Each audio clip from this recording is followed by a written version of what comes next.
Welcome. Allow me to be the first, but not the last, to say thank you so much for joining us here today. It is going to be an incredible time.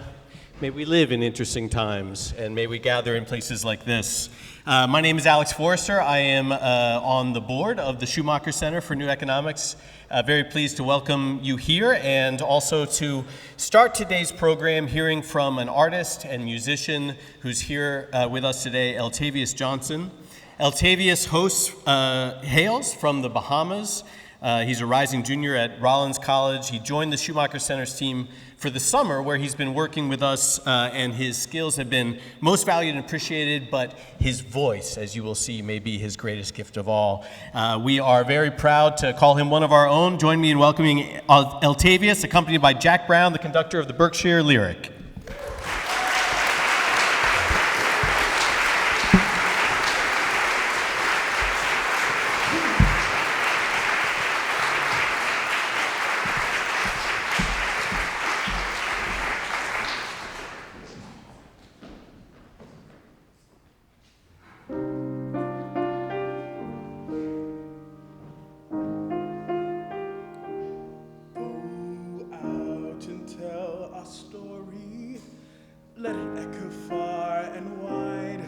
Make them hear you, make them hear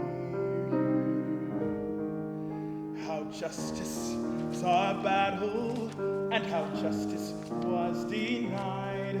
Make them hear you, make them hear you.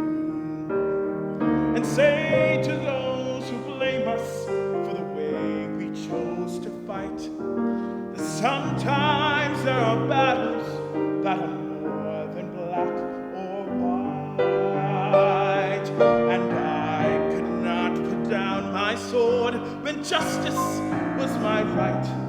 Make them hear you, make them hear you. Go out and tell our story to your daughters and your sons.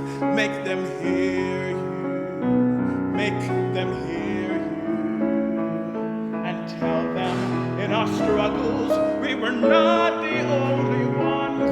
Make them hear you, make them hear you. Your sword can be your sermon or the power of the pen. Teach every child to raise his voice, and then, my brothers,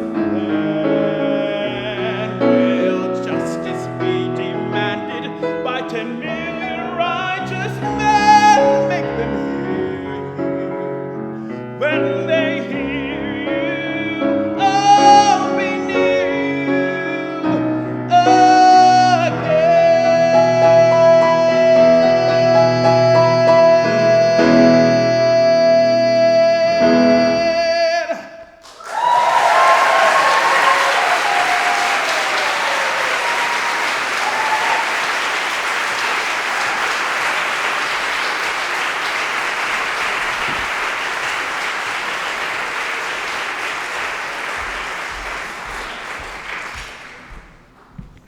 Wow.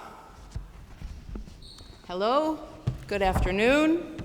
Not sure what words can possibly follow that, but on the heels of that magnificent voice, and with the prospect of a different sort of magnificence about to come from Bayo, I think the best that I can do here probably is to offer you a few humble words of orientation. First, a hearty welcome to all of you. Thank you so much for being here. I'm Andrea Ponarides of the Christopher Reynolds Foundation. We have had the honor of working closely with the Schumacher Center for a New Economics on Bayo's stay in the Berkshires as 2024 W.E.B. Du Bois Scholar in Residence.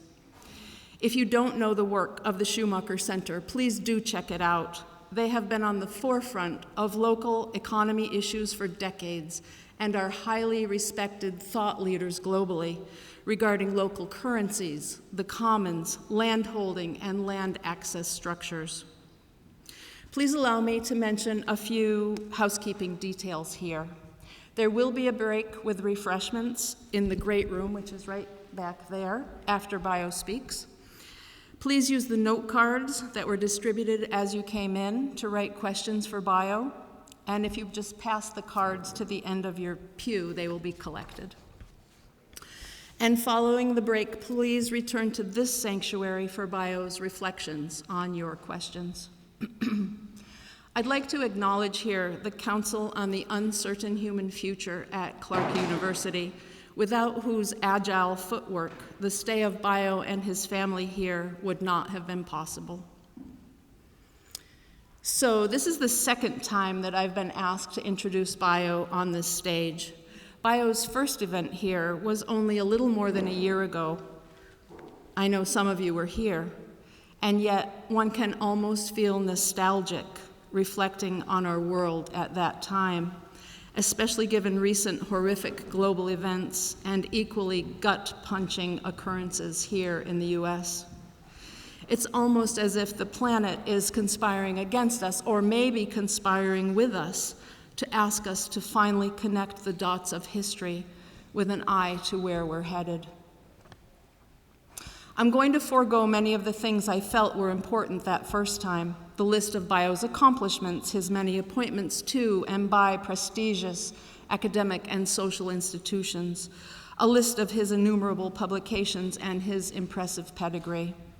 I skip over these both now because the very listing of these things seems counter to what Bayo leans into, and also because it seems very likely to me that if you are here today in an event that is scheduled to run 3.5 hours long on a holiday weekend, and you're paying for it, you likely already have some sort of an idea of Bayo's bona fides, if you will.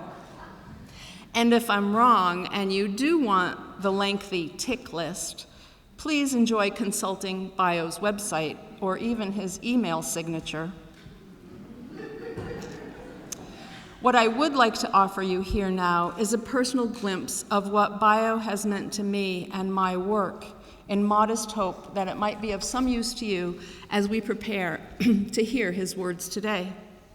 A year ago on this stage, I shared that Bayo's work often struck me as a Zen koan, at first shockingly confounding, but with the ultimate goal of encouraging the abandonment of logical strictures as we know them, and tapping into some deeper way of knowing and of being.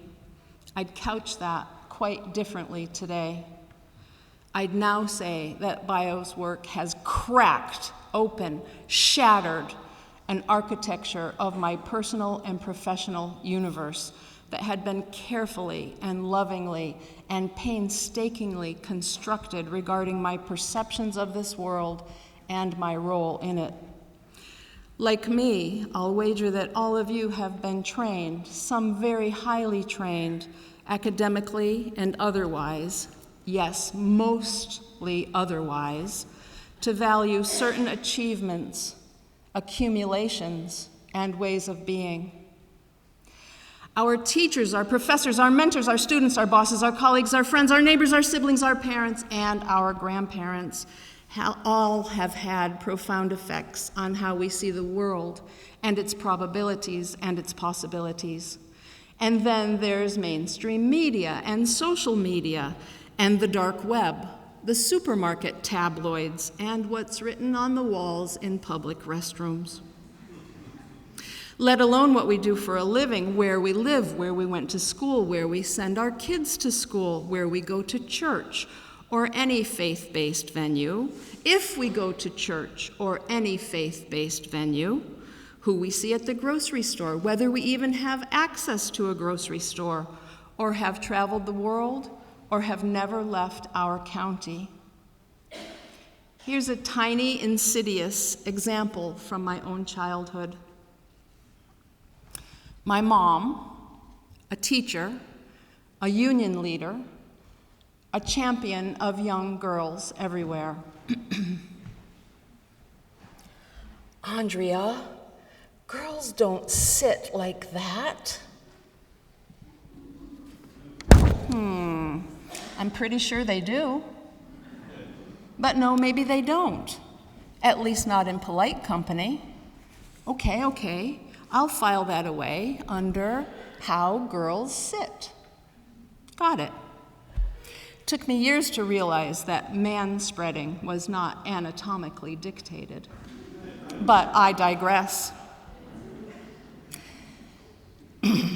I know you all have your own stories like this, far short of formal learning, that inform you of the rules, the expectations, the way things are. Each vignette may seem almost inconsequential, but taken together, they become the architecture of the world that we know. It's a sort of reverse Jenga, if you know that game where players remove pieces of a wooden tower one by one until the entire structure tumbles. This structure starts with a single piece, maybe collectively how we sit, or when we talk, or what we read, MSNBC or Fox, and so on.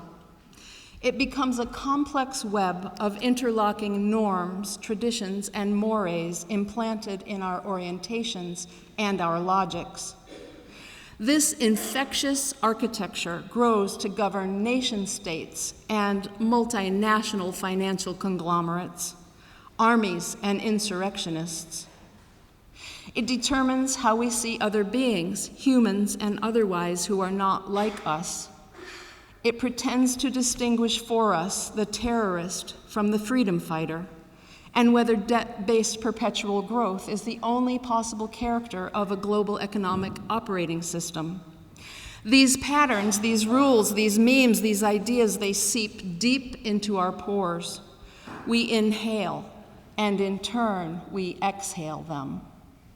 They subsume us fully, eluding even the slightest notice, like water to the fish, maybe, until it becomes exceedingly foul, or until someone keenly calls out its existence and character, and that's where Bayo will come in. My husband and I recently had the profound honor to be part of Bayo's son, Kaya's 7th birthday celebration. We arrived to the unforgettable scene of Kaya in a vermilion mask and a cape down to his knees, zooming and zooming around the porch in pure glee. He was so happy for us to acknowledge his birthday, but he gave clear orders that we were not to mention that he was 7. We could say 6 + 1, but we could not say 7. Can you remember a time when you weren't bound by the right way to count birthdays? Maybe it's hard to go back that far. How about before you learned to max out your 401k? Or to footnote properly? Or, in this geography anyway, to write from left to right? Or which way the belly of the letter P always has to face? Set aside what you know of hard science, bases and acids, reagents, alveoli, and DNA recombination. What would a quadratic equation look like if the variables were stardust and marigolds and spit? Remember when we moved our bodies just for the pure joy of it, and not so much just to get our steps in? Shh, shh. Hear that? Wood thrush? Hear the wood thrush? Shh. Don't add it to your life list or ask whether it's endangered just now, and if it is, what you can do about it, at least for now. Sit. Just sit in that tenderness, that openness, that soft underbelly, where the world could be any way at all. Can you feel it? This is the space, full of possibility, from which we will listen to the depth and to the breadth of Bayo's work. Now we are ready, yes, we are fully prepared to take in the coming words of my dear colleague, and my dear friend, and the defender of, and the proponent of that very soft underbelly, and of stardust, and of marigolds, and spit. Please join me now in welcoming Dr. Bayo Akomolafe. Thank you.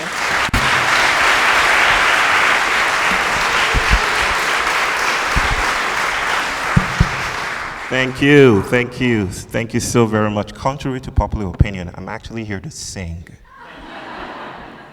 How many of you heard Eltavia sing and you loved it? Brother, thank you so much. Thank you. No, I'm serious. We should do some singing. I think academic and the work of public intellectualism should always start with singing. What do you think? Right? So apart from Eltavius's beautiful voice, maybe we can do this together.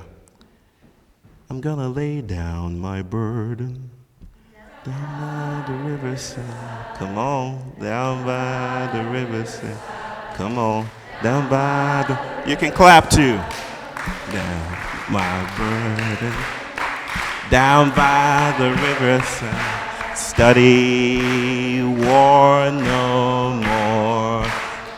One more time. I'm gonna lay down my burden down by the riverside, down by the riverside, down by the riverside. Lay down my burden down by the riverside. Study war no more. People come from across the city, the state, wherever you're coming from, we made a choir spontaneously. Can we put our hands together for ourselves, for this moment? I am so delighted and ecstatic and grateful that you have come, and thankful. I do not take this for granted that you have chosen on a weekend that should be dedicated to celebrating the independence of the United States. And I'm not too familiar with the traditions and the rituals of this, but that you've taken time to come to church on a Saturday to listen to a Nigerian, no less, right? What other things could you have been doing if you were not here? Probably hiking or hiking. There you go. Hey, swimming. What else? Say that again. Watching the England game. Soccer game. He means football, folks. Watching the soccer game. You could have been doing so many other things, but you pushed that aside to come have this beautiful, hopefully miraculous moment of philosophy and spirituality and alchemy. And I thank you. I thank you again and again on behalf of my family and the Schumacher Center for New Economics. Thank you. So, however, I'm still confused though. I'm confused about your coming. What I mean to say is I've thought about this very moment over and over again. And I think it behooves me, I like that word, behooves. It behooves me to explain why this is important, right? I mean, that's the contract of buying a ticket and coming down here. You wouldn't do that if it weren't important. So the contract, my contractual obligation right now, behooves me to explain to you that this is important. And that's why I'm confused, because I don't know how to tell you that. I don't know how to explain how or why this is important. I'm not sure it's even important. So let's just stay with that for a little bit. I'm not sure it's important in the ways that we carry the sentiment of importance, of significance. Maybe in a sense it's It's too heavy for importance. It's too dense for those kinds of considerations. I have shared this story over and over again. I'll share it again here for most of you who haven't heard it. It might tell you what I think about this moment and why I think we're here. So my dear sister Andrea, a while ago, spoke about my son, Kea, who is 6 + 1 years old. And Kea, he's not here with us today. He decided he didn't want to hear me, and that he's heard me too many times, and so he's back at home. But my wife and my daughter will be here if they're not here already. I can't see them right now, but they'll be here. Ah, there they are. There they are. I'll introduce you to them later on. She's not going to like me for that.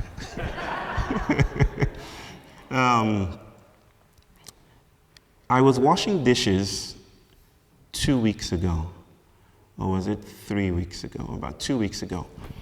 My 6 + 1 year old son does this thing where he walks around in circles. He just goes around like this, just goes around and moves around things and just walks around and keeps on doing that. He was doing that night. EJ was in India, and I was alone. Alethea was sleeping, and Kea was walking around.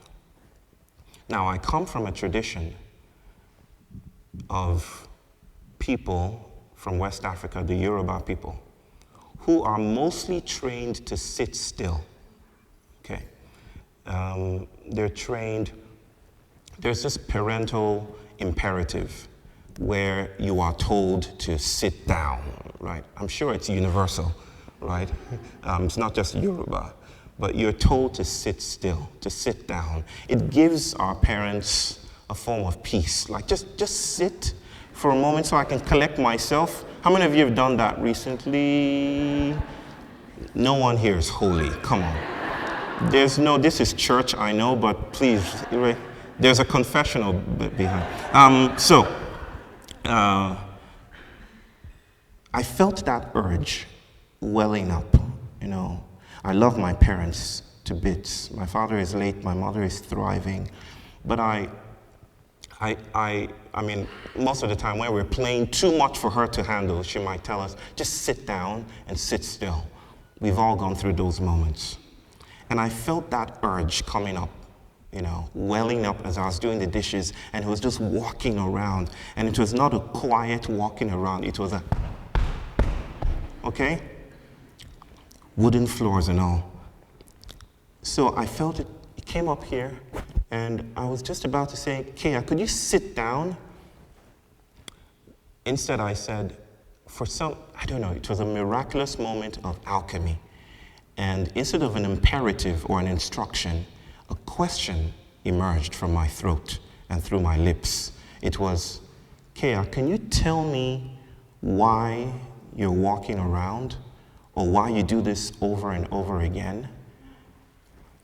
And my son is watching me and walking around without stopping. He's just going like this. And he says, while walking and looking at me, he says, and these, I told EJ this, of course, these are, you know, this was the first time I heard him use a certain word. So it was, I wrote it down, these words he said. He said to me, looking straight at me, he said, Dada, there are certain things I have to do that you know nothing about. Right.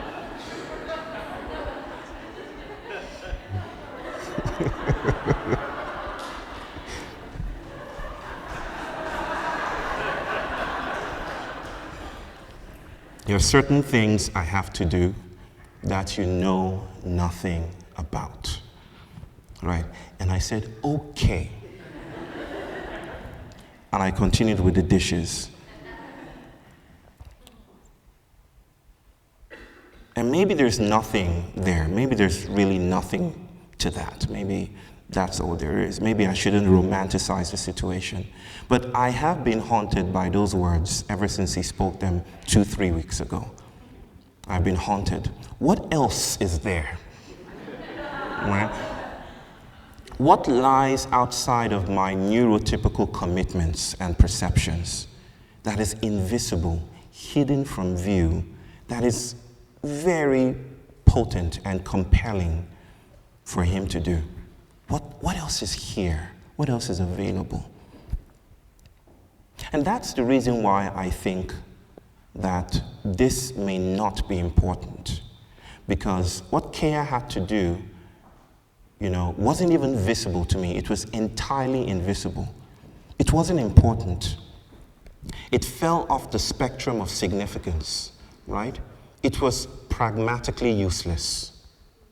Right? It was useless. But there was a pragmatism. These are the concepts of my dear sister. I'll be speaking a lot about her here, Erin Manning.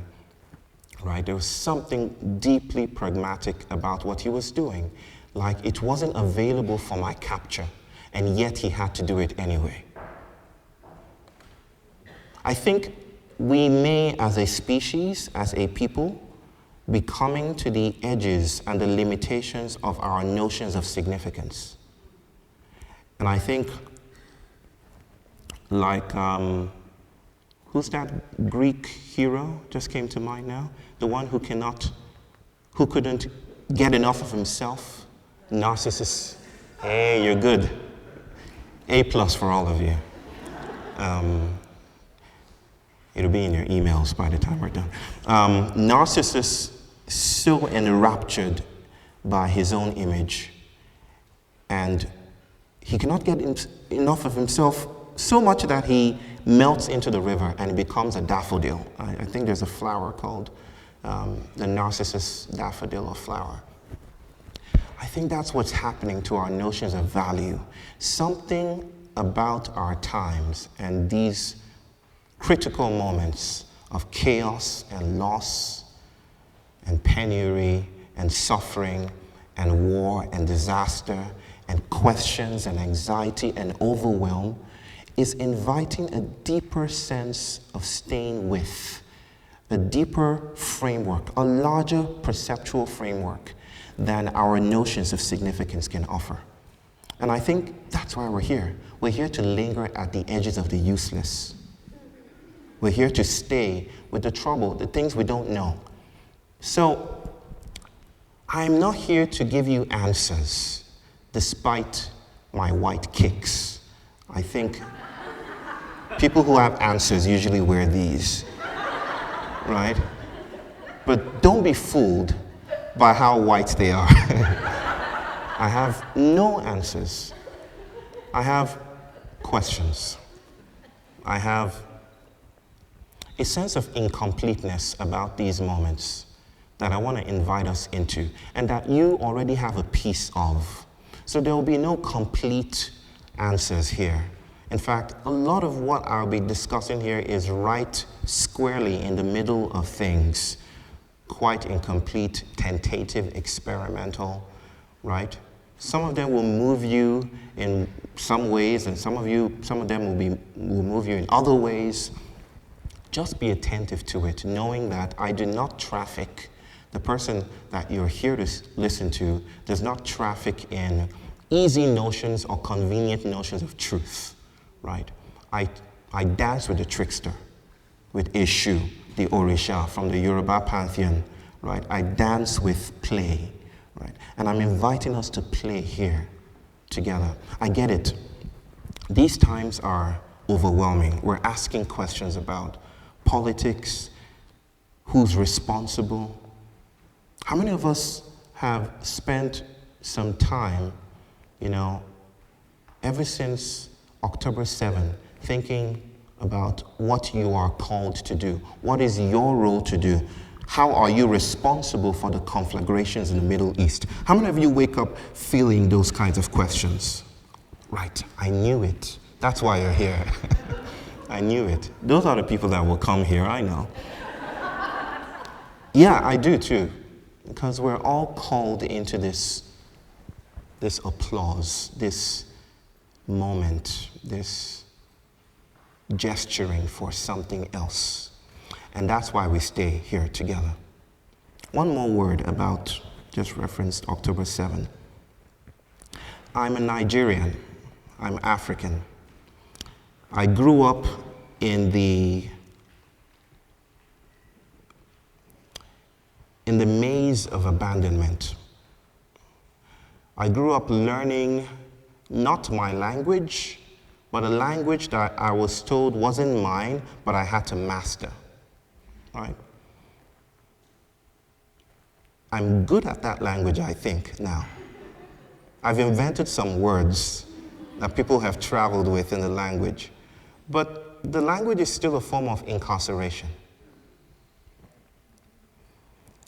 I grew up learning that language, learning more about the world outside of my own immediacy and my own context, right? I've told the story many times to people about going to school and the teacher dragging out a television set, because that's what he did in those days. I'm not that old, but you know what I mean. It's, you know those TV screens that you that live in boxes and you have to open up like you're revealing some theatrical thing, right? That's how it was then. They would drag it, this huge thing, and then they would show up video cassettes, you know, of BBC newscasters. They would, we were told to study them and learn how to pronounce properly like them, right? So you would spend hours mastering a word like father.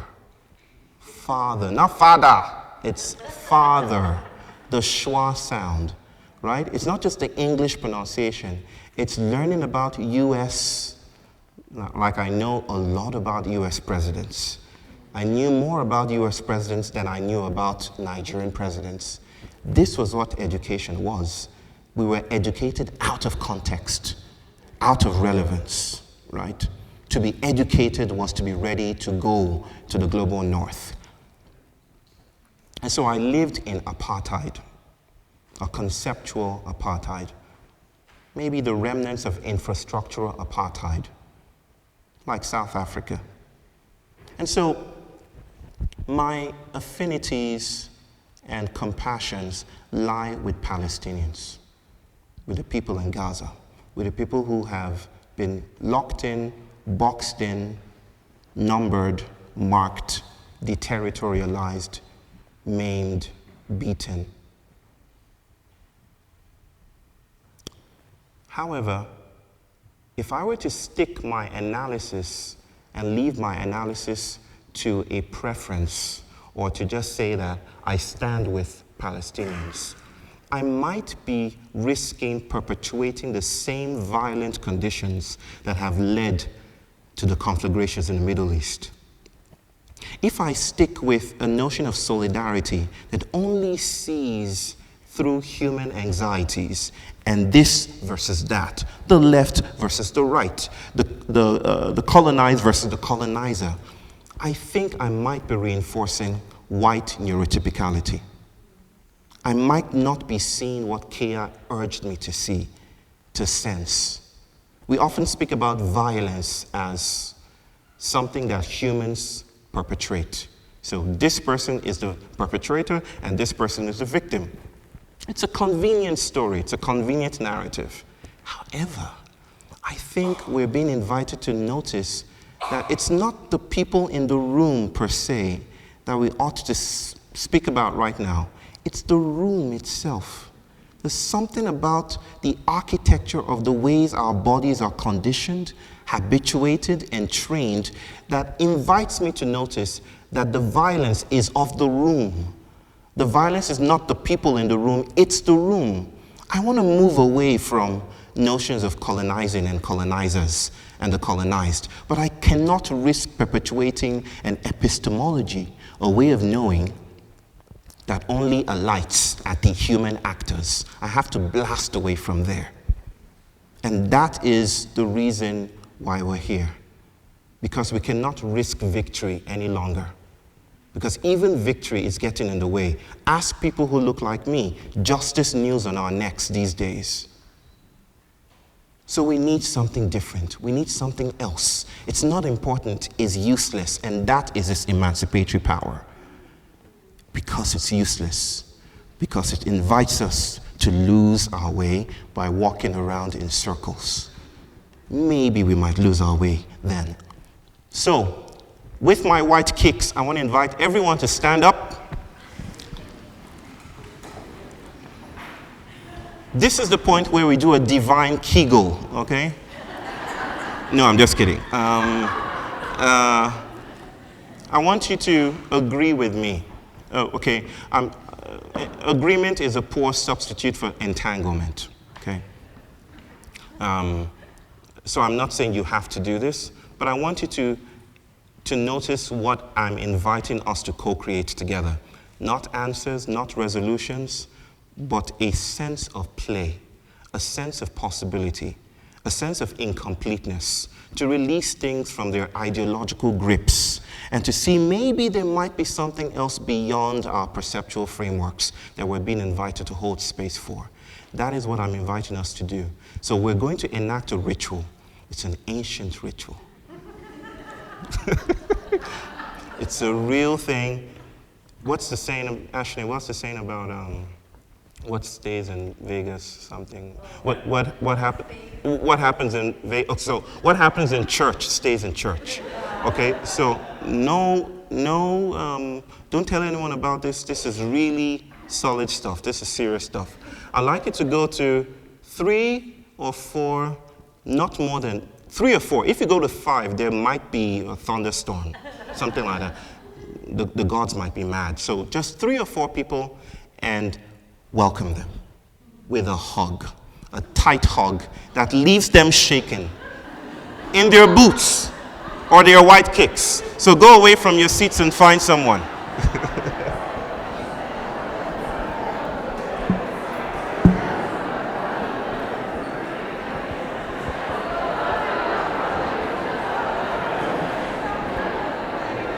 I'm so glad to see you. I'm so glad to see you. I love you. I love you. I love you.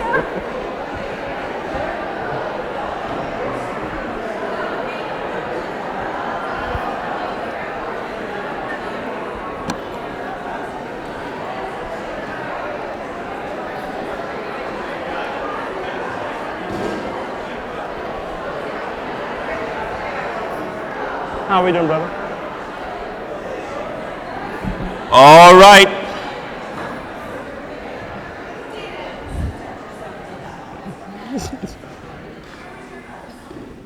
Three or 4? How many did 5? Please leave. Please sit. Thank you. Let's get into it. Let's get into it. I'm breathing because this is a lot to get through. There's no guarantee that I'll get through everything. I might gloss over stuff. I'm willing to share the slides, which I need to, I put in a lot of work in these slides. I just wanted to notice them. And yeah. EJ, my wife, just kept on coming down. I didn't even sleep that much, you know. She kept on coming and have you finished the slides? I said, just 1 more hour. 1 more hour became 9 more hours.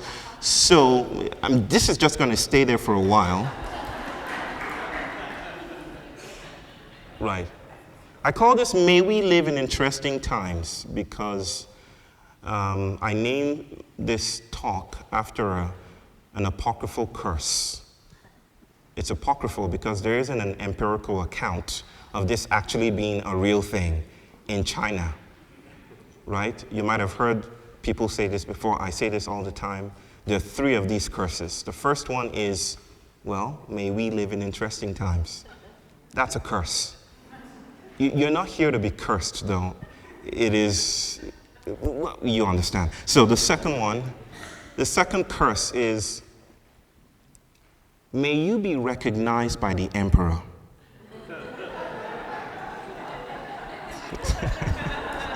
Nobel Prize, White House. May you be seen by the empire. That's the second curse. And the third curse is the cursiest curse of all time, is may you get what you want. Yeah. It puts a spin on those birthday wishes, right? Blowing out the candle, right? May we live in interesting times. I just want to think of this as a multi-part story. This is a story about agency, accountability, power, responsibility, possibility, and change. My whole spiel tonight, is it night, afternoon, is how I feel we're stuck in a politics that is no longer generative, and how we need sites of experimentation, and how sites of experimentation in themselves call on an expansion of our perceptual commitments, right? And so we're going to be dancing through those stories tonight. It's dense, people, so just get ready, okay? It's a lot of, stuff in here. Again, you don't have to think about understanding as entirely cognitive, right? Your bodies will be moved, hopefully, in some molecular way that may not register as, I get that. Okay, so even if you don't understand the words I use, please don't blame yourself. That's my own limitation, all right? I'm still recovering from a lot of academies, so, ask my daughter. She rolls her eyes every time I raise these issues at home. Every time I say, the times are urgent, Alethea, let us slow down. The eye roll heuristic kicks in. So I'm used to that. So feel free to roll your eyes. Feel free to say, I don't get this at all. It's fine. I'm not counting on you ingesting or digesting entirely Henry Bergson or Michel Foucault or Gilles Deleuze. That's not our aim tonight. Our aim is to think about and to move with the flow. That's enough. Okay.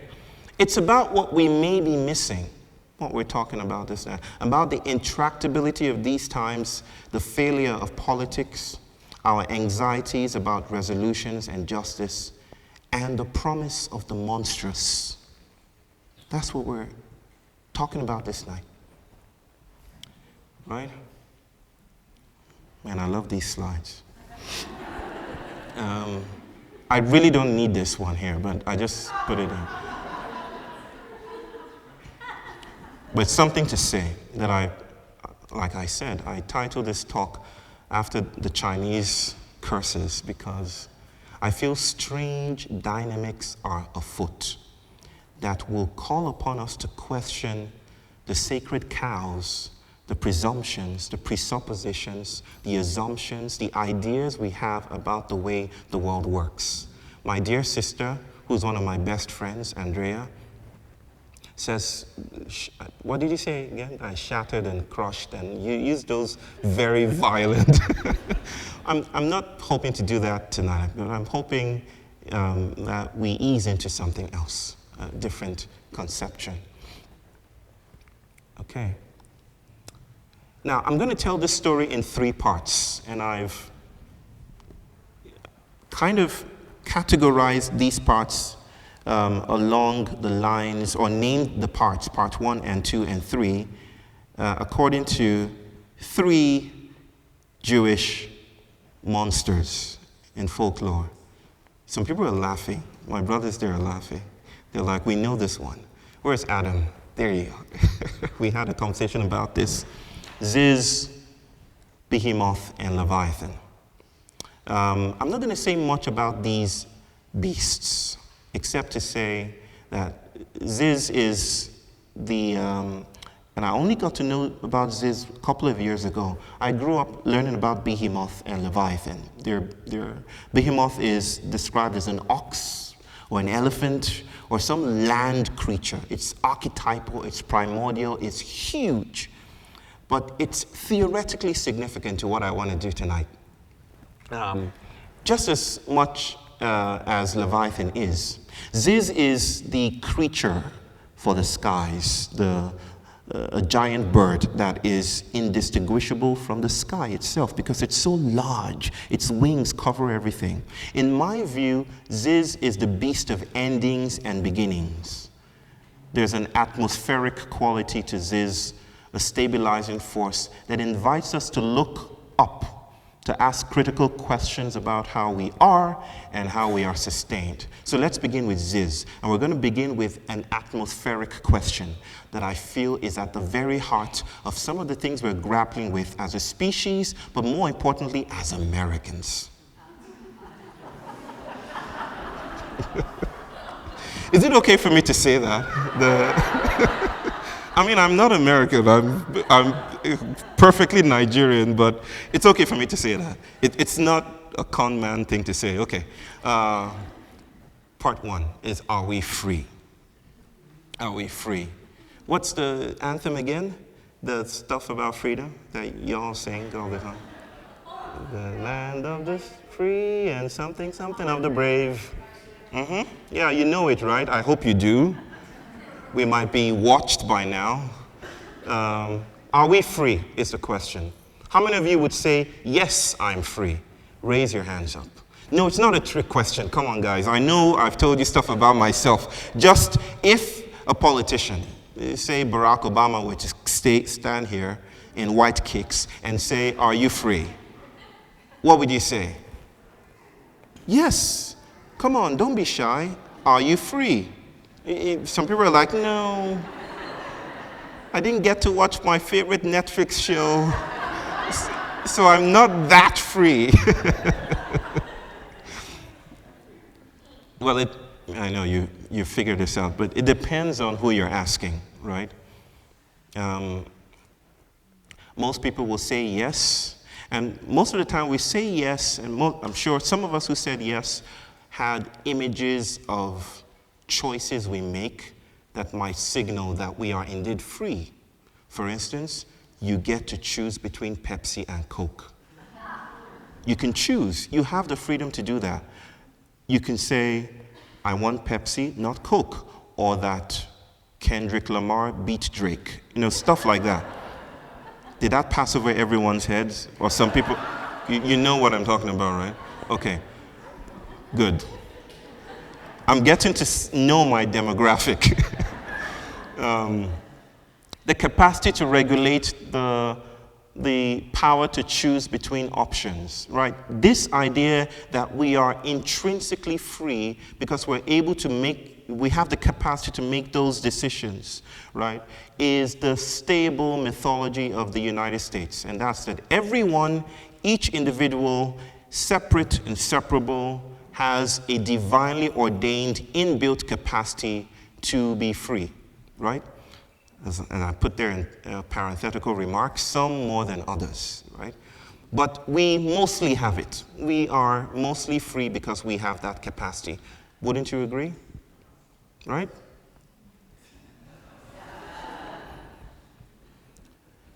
Now, if that's our notion of freedom, the one we're working with, the follow-up question is, I feel, Kea-inspired question is, what happens when choice itself starts to misbehave? What happens? So it's no longer a question of the ontology of freedom, where we would locate freedom, is what happens when the options are not as differentiating as you think? What happens when you find out, for instance, that Pepsi is actually Coke? Just, you know, you thought you were exercising some divinely ordained, I choose Pepsi, but they're the same thing. What if you found out that Kendrick is actually in league with Drake, and there was no beef. It was just you were all punked. We were all punked. What if we find out that choice misbehaves? Right? It's no longer available, it's no longer differentiating as we would expect choice to do, right? I expected that. It was, yes, I knew that was coming. Right? That is statistically relevant here because Most Americans feel exactly how you feel. And I don't even need to name it, right? They feel that both candidates, oh, I'm ready. Now, both candidates are mostly hated, right? Is that true for some of you? You don't feel the options. You don't feel the option. I know, see, this is another thing I know as a Nigerian, that you don't discuss politics like this, electoral politics, in public, right? You don't do that. You don't say, who are you voting for, stuff like that. But I'm Nigerian. So, I'm not there, I'm here for another kind of business. And you agreed to come.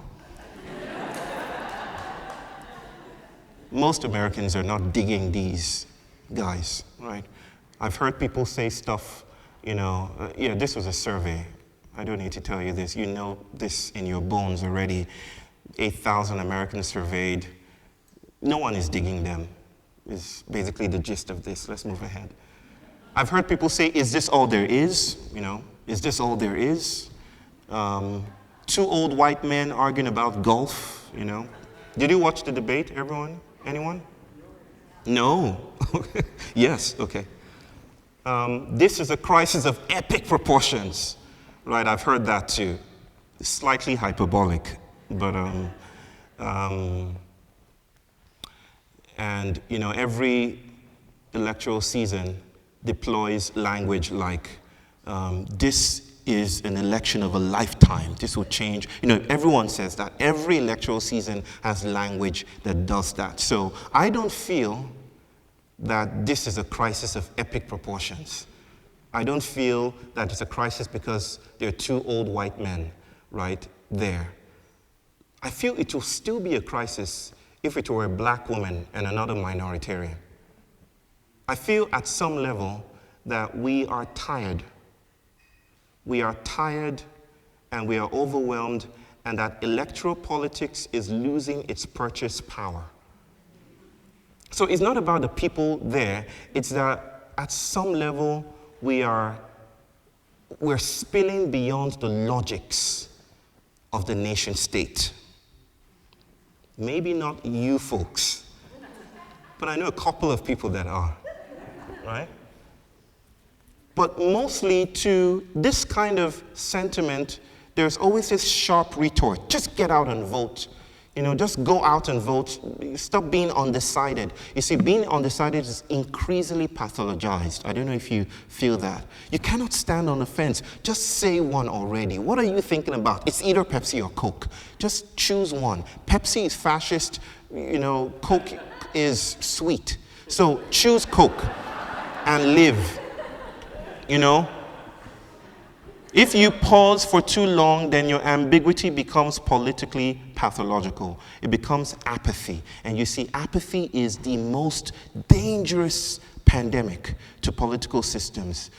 Young people are apathetic. We need to bring them in. We're constantly reinforcing the idea that politics is an already defined territory of acting.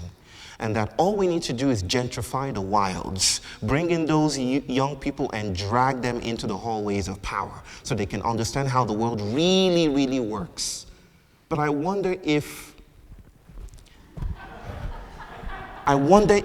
like Kea, there are certain things to do that electoral politics knows nothing about, right?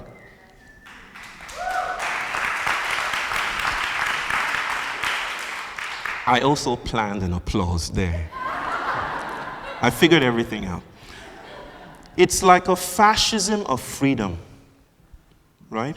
A tyranny of choice. You must choose. Shopping mall dynamics. You have to choose, right? It comes down to choice. The very stability and ontological purity of your personhood comes down to your capacity to choose.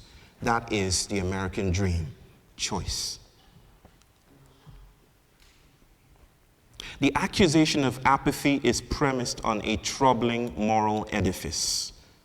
The presupposition that we have freedom, that we self-regulate, and that we have choice. That's my response to the question, are we free? There's this idea that we have it. Yes, I have freedom. I want to disrupt that idea with you all today. Suggest that we don't. We don't have freedom. Because freedom has never been the property of identified or identifiable separate human individuals. Something more is happening here. Okay. What is mostly obscured are the super behaviors, the animist goings on, the post-humanist processes that shape how we want, how we are manufactured, how we participate in fields of desire, and how we will often prefer our own chains, which exceed individualistic accounts of choice. And if you notice, I put a Starbucks cup behind. How many of you know where the logo, the Starbucks logo, comes from? You do, sir? Do you work with Starbucks? No, you don't. Are you the CEO of Starbucks? You want to shout it out for people if you can, sir? You raise your hand. You said you know. Him? You know? Okay, I'm just going back and forth here. The siren, you know the siren, the story of the sirens, you know, it's modified and rendered palatable to our modernist aesthetic now, but their original logo was a siren, brazen and bare for people to see. It became too offensive. And if you know anything about the sirens, they were, you know, these mythological creatures that sailors crossing oceans needed to guard against. They would tie themselves to the hull of the ship in order to prevent themselves from yielding to the tempting sounds, the Eltavian sounds of those sirens, right? The people who conceptualized Starbucks and this logo knew what they were doing, right? They're trying to say, you don't buy coffee. Coffee buys you, right? The consumerist, modernist idea that I am making a decision to go to Starbucks to have a cup of coffee, right, obscures the hidden dynamics that sidle our notions of volition and choice, and that reminds us that the world we seek to use uses us in return. We think we are using the world. We think we're outside of it, but there are ways that coffee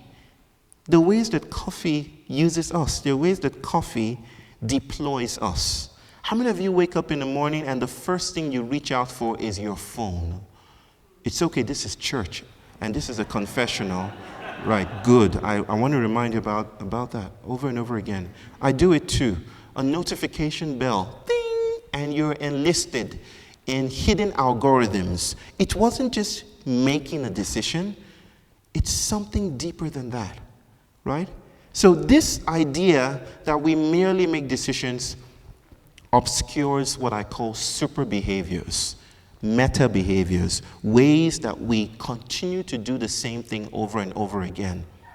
Have you driven down the street recently and seen someone just break into dance, right? Just I can't do it, but, just break into dance. Just break into dance. How often have you seen that? Is it, maybe you have, yeah? It's rare, but it's rare to do that. It's rare to see that because we don't usually do that. Why is it that every time I land in a new state in these United States on an airplane, everyone does the same thing over and over again, which is Americans are very disciplined when it comes to coming down from planes. And as a global South creature, I can say that because everyone is seated, the plane lands, and then everyone gets up, and line by line, you file out. You can see your reaction right now. It's totally unremarkable to you. But it is very remarkable to me because I come from the global South, and sometimes before the plane lands, someone is up, just getting stuff. Please, sir, could you take your seat? Please, sir, ma'am, could you take your seat? People are standing up, right? But Americans are very disciplined, and that's dangerous. That is disturbing. All right, let's go ahead. I've traipsed off, So what we're trying to do here, we're exiting the very anorexic, very, very tunnel-visioned notion of freedom that is situated in hyper-idealized individuals interacting with the world. Right? We're trying to do something else here. If we exited that tunnel vision of agency and zoomed out, we would see something interesting. I'm going to say something about Henry Bergson. Now, my wife, EJ, was asking me recently, we're having a conversation in the car, and she said, why does it feel like when you're coming back from somewhere, it's shorter time than when you're going out to that place? You know what I'm talking about, right? Everyone knows what this is. We have phrases and proverbs and sayings around this. Time flies when you're having fun, right? I'm hoping that the hours we're spending here also feel like, a few seconds. There are moments when an hour could feel like a day, and a whole day can feel like a few minutes. I'm hoping it's the latter in this case, right? Henry Bergson had a problem with how we think about time. Henry Bergson was one of the most famous philosophers, right? He lived in the time of Einstein. He had conversations with Einstein. I'm reading some books about that from my new book at the moment. Bergson demarcated between two notions of time. And I'm just talking about freedom here, but I'm going through Henry Bergson's notion of durée, what he called duration. He felt that we have all these clocks that measure time, right? Seconds, minutes, hours, but we don't experience time as if they are discrete chunks of temporality, do we? We don't. We kind of experience it as an ongoing fluid thing. Right? And an hour is never the same thing in different places or in different contexts. So he differentiated between objective time and what he chose to call duration. And his idea of problematizing time also applied to his notion of freedom. Now, freedom is a quality not reducible to individuals. Instead, it is inherent in the act, intertwined with the unfolding of experience, rather than an exercise of conscious volition. Do you understand what I mean then when I say that we don't have freedom? Instead, we participate in potentially freeing or emancipatory acts. It's the act that is free, right? It's not the traveler that knows the way. It's the road that knows the way, if you understand what I mean there. We are very short-sighted and we make horrible ontological mistakes when we focus on the individual alone. When we say we are free by fiat or by constitutional declaration, when the world is inviting us to say no, or to notice that we are not free in that way. Right? Bergson refused to honor the hierarchical separation between conscious and non-conscious experience. In other words, freedom is dynamic, ecological, it is constantly emerging and contingent upon interrelations within the act. It is the act in its spontaneity that is free. It is not the road that knows the way, it is the traveler. Freedom is not a constitutional declaration. It cannot be operationalized. It cannot be institutionalized.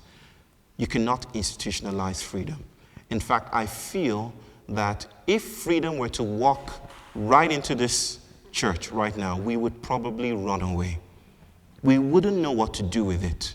There's a beautiful book, Brothers Karamazov, by Fyodor Dostoevsky, about the returning of the Christ in one of the parables in that book. And the church imprisons the Christ. They lock him up. And they're like, it kind of ruined things. Why did you have to come back, right? We had a thing going. Yeah, we know you're the Messiah and all that, but you know, you're getting in the way of our business, right? So they incarcerated the Christ. Like if we met freedom, we would probably be terrified. We'll be terrified. It'll be monstrous. It'll probably walk around in ways we don't like. If we follow these processual philosophies long enough, we'll be ushered to the consideration of a stranger world than the images of freedom that have affixed themselves to us. This is a question I want to leave with you. Of course, we're not ending now. We're far from that. But please remember to breathe and take care of yourselves. If you need to stand up, stand up. If you want to sit down, move as you wish. Okay? Most of our analysis launch from the presupposition that we are already people, obscuring the processes by which we become people. We are still being peopled, right? We're not just people. Forget the ideological stability that you're a human living on a planet and the thing now to do is to vote. Things are afoot. Things are going on that are inviting for your attention, inviting you to notice. There's a lot more happening than the anxieties of these times call for. I don't know why I put him there, but that is the Yoruba trickster issue. And I think I put issue there to signal that things are just about to get more interesting. This is an image of your digestive system. A dear brother who's on my team, Ishan, sent me this image. It's a Spanish art project that traces out what digestion actually looks like. Now, when you think about digestion, I don't mean to be indelicate. Or actually, I mean to be indelicate. No, is anyone a lady and a gentleman here? Okay, so I can just proceed.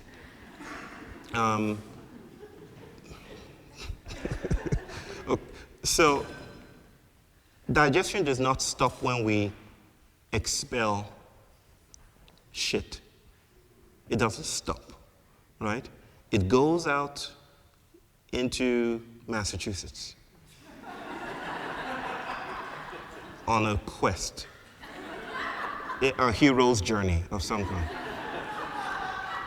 And it gets eaten and digested further and processed, and it becomes part of the environment and part of the atmosphere, and then it comes back to us, right? We often think, there's this myth, there's this very endearing myth in the city. It's called away, right? Flush it away, throw your trash away. Away is one of the most dangerous, stories of modern civilization. But there isn't an away, a convenient away. There's a dear friend, of ours, my family, EJ and I. Her name is Lenny Strobel. Tita, we call her. And she taught me the Filipino concept of the long body, right? That we're not just discrete anthropomorphic shapes that we think we are. We are territorial.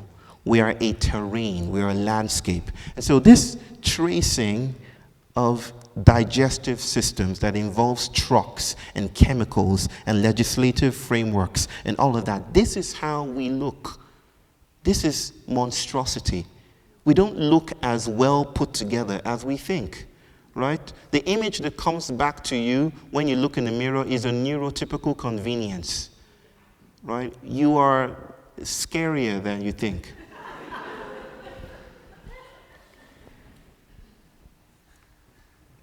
Right?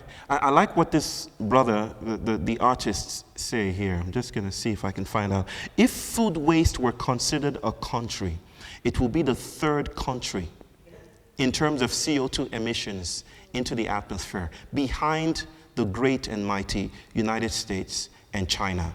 With an average of 3.3 billions of CO2 released annually. More than a country, however, this process of processes, this digestion of digestions is in reality a creature that digests us. And then the artists named this creature Kaka, which jives with what we call feces in my family, Kaka, right? We are living in more things than nation states can fathom. And that is something to consider. I did some research on how Massachusetts expels its waste, but I'm not going to go into that here. Because of time. I will send you the slides, right? We're living in a world of microplastics. I'm trying to blast our vision from, the red button that we all want to push to see what is swirling and dancing in gestures of the miraculous around us. Not just digestive systems, but also microplastics, right? A study in toxicology sciences in May 2024 found microplastics in the testicles of both humans and dogs, right? It's not that we are dealing with plastic, it's that we are plastic forms. We are embodiments of plastic, right? I don't need to go deep into this, you get the gist, right? Microplastics infiltrate all systems of the body. Now, I'm not speaking merely in terms of pathology. I'm trying to share here that plastic shapes our behavior as well.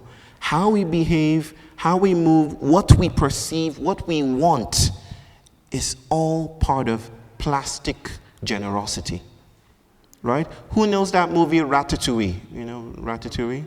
The animated stuff. You know that scene where the rat, it's the rat, right? It's not offensive to call it a rat. Where the rat is controlling the chef, with its hair, I wonder what is moving us as well, right? I've often told people that it would be an incomplete account to tell the story of the transatlantic slave theft without telling the story of sugar, without speaking about how tastes and aesthetics changed because of this intercalation, this insertion of sugar into our diets, right? The account of good people, and evil people, like, many people I speak with all the time want to get rid of the bad white people, right? It's bad white people. And I've been called names for not going in that direction, right? Just call the white people into order. But the thing is, if I did that, it would be a form of whiteness. If I reduced the entire world into discrete notions of responsibility, I would be participating in the impoverished ontologies of white modernity. I have to spill beyond that. I have to notice sugar and microplastics and digestive systems and how we are moving beyond colonized forms and patterns and identities, right?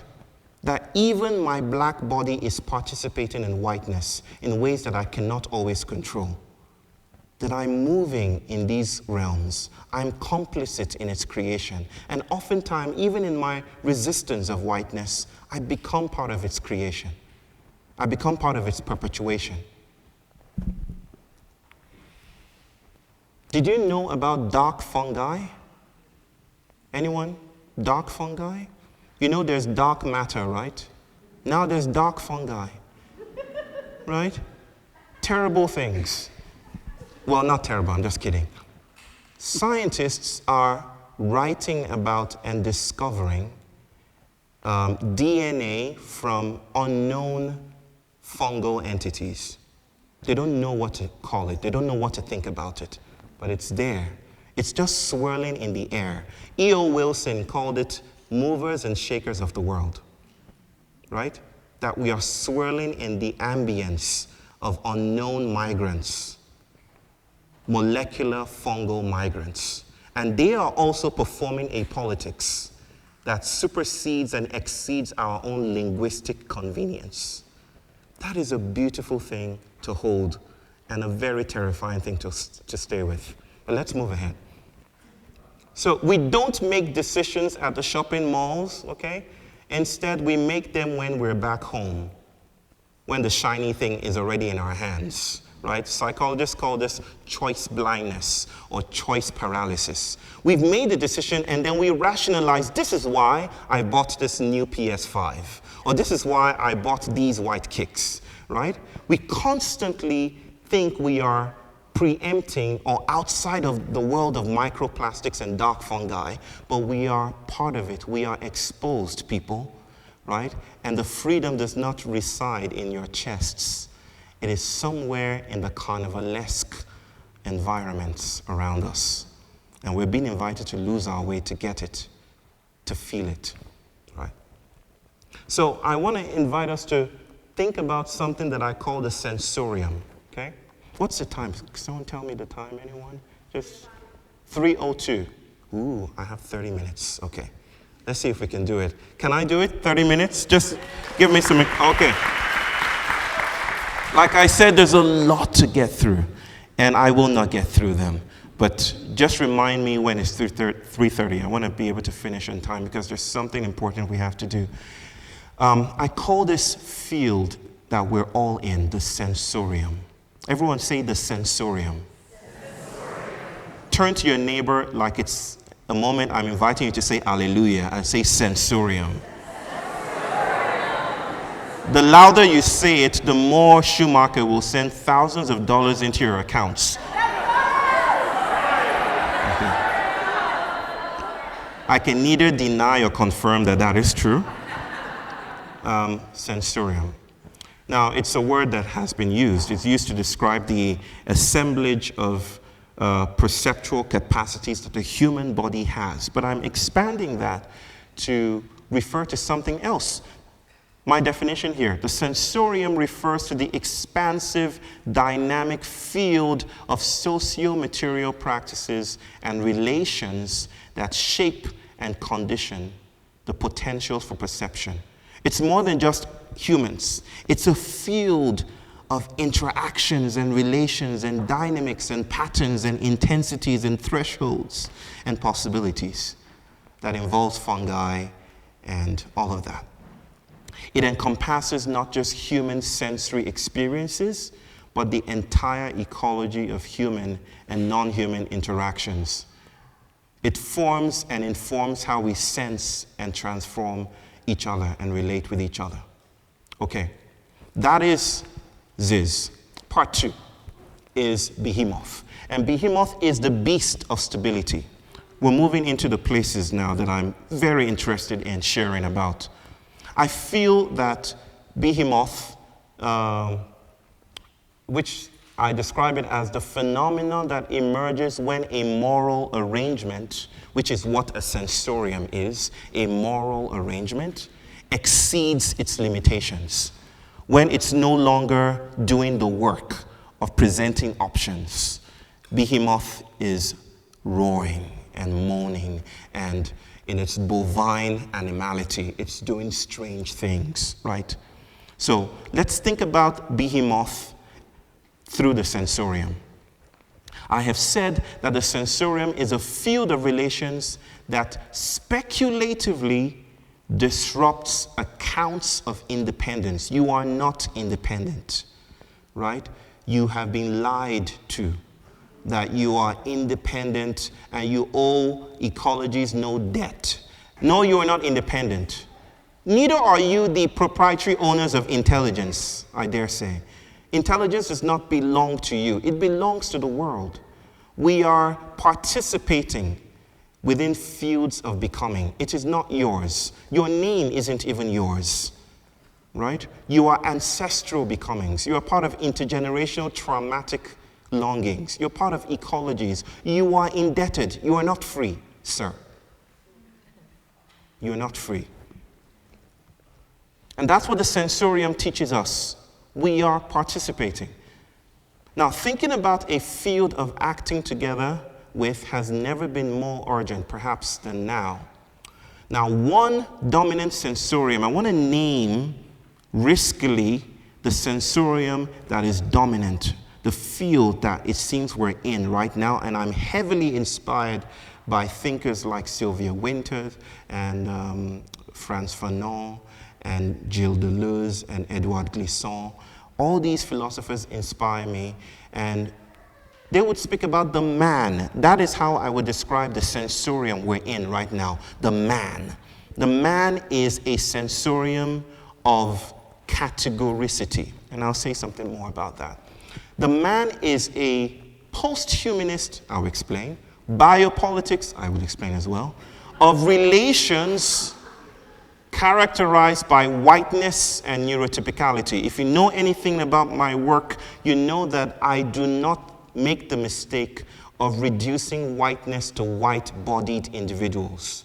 Whiteness is not white people. Whiteness is a paradigm of making and manufacturing subjects. Whiteness is also a terraforming cultural project.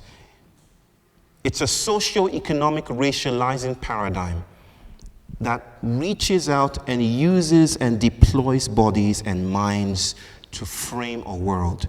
It also captured white people, right? And placed them as archetypal images atop a pyramid of power, of relations with the planet. And that's why it's lonely at the top, right? Whiteness is the vocation of isolation and loneliness, right? James Hillman would think of whiteness as the quest for transcendence, right? We want to leave the world behind. We don't want to be part of sensoria. We want to leave it behind. We want to frame independence in such a way that we're not indebted to anything. We want the world's agency and accountability and responsibility and power to be domiciled in our chests. We want to have a say of how the world should be. We want to operationalize everything. We want to have a say in how change happens. That's whiteness. I'll say more about that. And it jives with neurotypicality. I love that voice. Neurotypicality is not a type of brain. It's a tendency, a system of value, right? Many of us are already neurotypically trained, right? Who went to school here? Just raise up your hands. Okay. And beyond the curricula of the school, what were the other implicit ways you were taught to be a success, right? To show yourself to the world, right? To be available for jobs, right? How many of you practiced before you went for your first job interview, right? You practiced, like you stood in front of a mirror and said, talking to me? No, not that you did that. You know, you stood in front of a mirror and you practiced your lines. You printed out a CV. You were told to shake a hand, firm grip, you know, pump it 3 times to know, to convey confidence, right? All the molecular ways bodies are trained to be useful is neurotypicality. And you know what field of relations makes usefulness possible? Plantations, right? Neurotypicality is a form of plantation. It's a slave plantation of some kind. We are made useful for something. It's a power dynamic, right? We're told this is how to be in the world. This is how to be productive. Do not grieve in public. Do not break down. That's unbecoming, right? Don't cry. In fact, we will diagnose grief for you. We will put it in the psychiatric diagnostic manual and tell you that it's pathology. If you grieve for more than a year, then there's something wrong with you. Do not break down. Get yourself together. I know these lines because I'm a psychotherapist, and that's my script, to put people back together. We're not allowed to fall apart. And that's the practice, the sociogenic practices that keep us in our places of incarceration, right? Yes, I agree. The man is a sensorium. right? It has taught us to do things. If you want to make it, this is the path you should go. If you want to appeal to more people and be more recognized, you speak truth to power. This is the way to go. If you want to be free, choose the left. If you don't want to be free, choose the right. Those are the options. It's usually how we are framed. But what happens when the behemoth rises? When being good isn't doing the things we expect it to do? I'm going to say a few things about this. You know what? Maybe not. I'll skip this. This is a lot. I'll skip this. I'll skip this. He knows I'm going to skip it. That's why he's looking at... they're very disappointed where you're going to skip me. What am I, chopped liver? You know, that kind of stuff. So Michel Foucault is, I'm going to skip him. I'm going to skip him. I'm going to skip him. Yeah. I'm going to skip Michel Foucault. I'll send you these slides if you want them, okay? The man's sensorium is a moral arrangement that streams particular tendencies, right? It's how we are framed. It's how we are made comportable and legible within systems, right? Morality, I want to say, has no implicit goal. When we think about morality, we often think about good versus bad, but that's an already anthropocentric, human-centered notion of morality. We're neither good nor bad in itself. Rather, good or bad is a certain arrangement, is a certain relation with the environment, right? It's relational, it's processual, it's immanent. Very important things to say. It's not transcendent. It doesn't come from above, from a Gandalfian figure, right? It comes through the dynamics of our relationships with each other and the environment. Now, my question again is, what happens when our moral calculations and our arithmetic is no longer adding up? Okay? And this is what I'm talking about. I'm speaking about those moments when being good only serves to reinforce problematic realities, when left and right do not offer differentiating cartographies, when the highway no longer leads to interesting places, when even justice is broken, right? I'm speaking about this Japanese notion of uzumaki, when a spiral eats up and cannibalizes a landscape, so that even if you turn to the left or you turn to the right, it's of no use. It's still the same spiral. You come back to the center. It's like a horseshoe dynamic. You go through the left gate, you go to the right gate, you're still coming back to yourselves. So let me put this to you in very practical terms, because I don't deal with abstract stuff only, you know. It's grounded in life and death considerations, okay? Right? Many of you are conscientious, good people.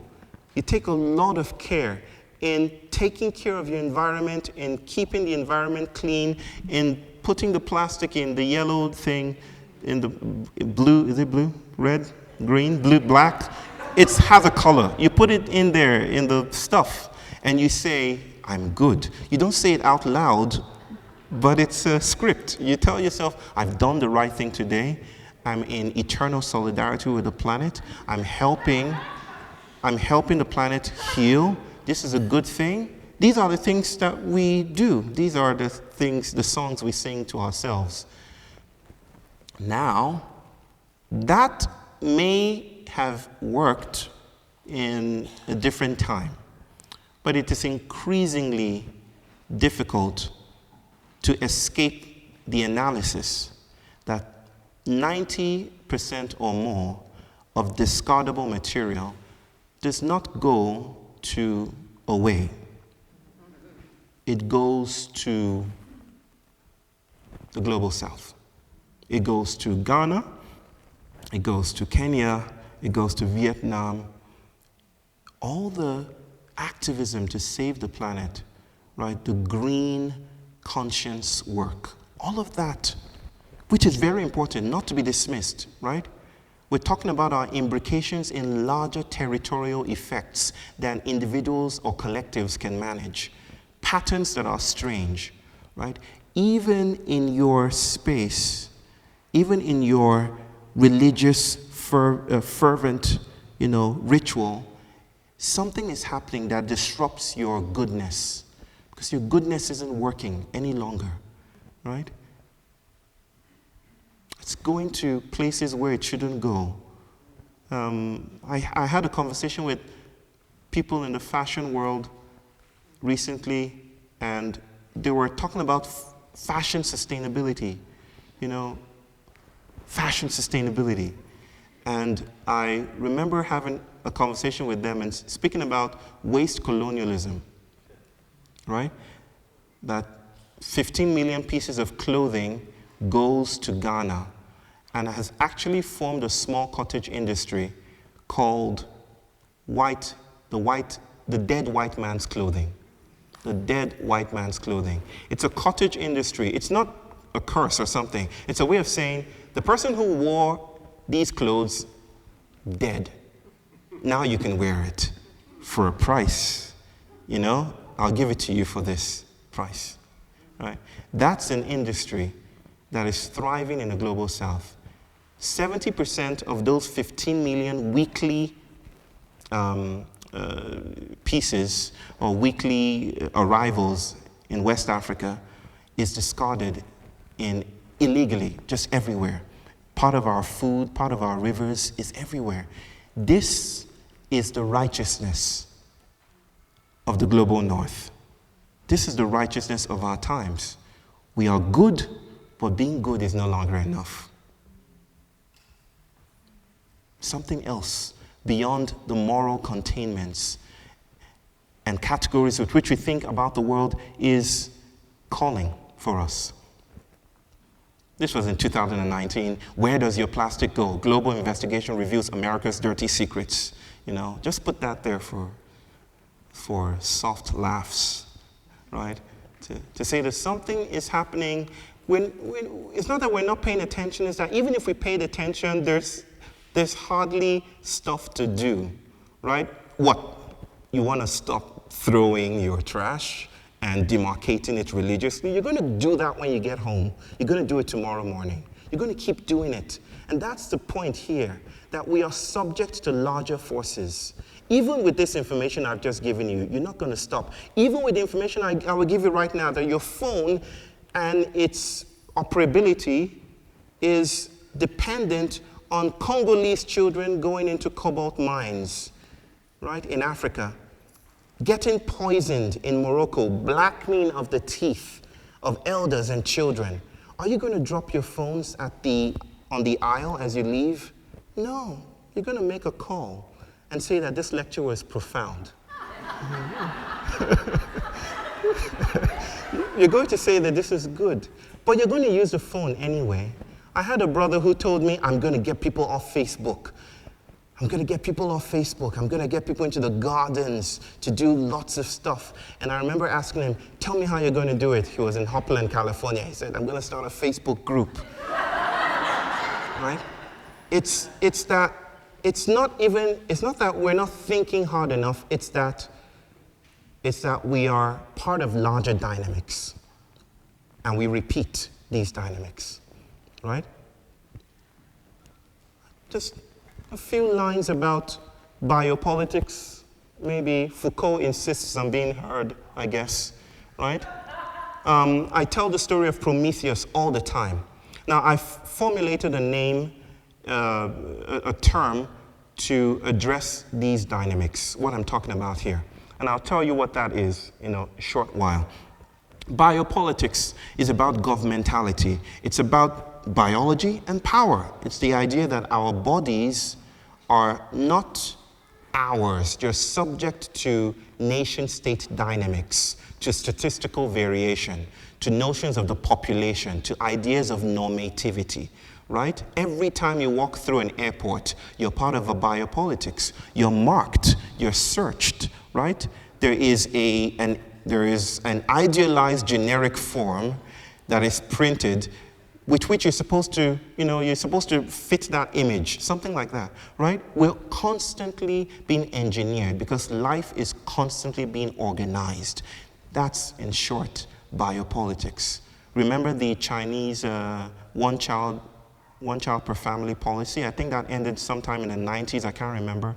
But yes, even our reproduction, how we reproduce, how we move, how we see, how we eat, is all part of techniques of power. That's, in short, biopolitics of Foucault. Now, a Cameroonian brother who is a friend of mine, Achille Mbembe, one of the most remarkable philosophers of this time, he comes up with his own theory. He calls it necropolitics. He says it's not that life is just being organized. It's that in order for life to thrive, some aspect of the population needs to be killed off. And this is how race enters the picture, right? Think about, all the bodies that needed to be buried under in order for us to have the conveniences that we enjoy today, right? Think about the Tuskegee experiments, right? Think about the public health, notions of public health that we enjoy today. The United States had a public health facility that studied hundreds of black men making up a phony disease for up to 40 years. And they used this phony disease to destroy bodies, to pretend that they were studying some form of, what they call it, bad blood is what they called it. But they were looking at and observing the effects of untreated syphilis. They had the cure, but they were looking at the effects of untreated syphilis. Public health, institutionalized, the United States, land of the free, home of the brave. That is just one aspect of how Achille Mbembe seeks to make his point that biopolitics is also necropolitics. But you know what's more insidious than necropolitics? What's more insidious than someone coming to you and saying, I will kill you? It's, I will heal you. And I'll tell you why. You know that myth of Prometheus? Prometheus is tied to a mountainside, and he cannot escape. This is a punishment from Zeus. And what happens is, now, I tell it this way. Imagine that we were climbing up that mountain, all of us together, and we saw Prometheus. And we tried to free Prometheus because we saw him wounded. Just to get the details of the story, every morning, a giant eagle, interestingly named Atos Caucasus, something like that.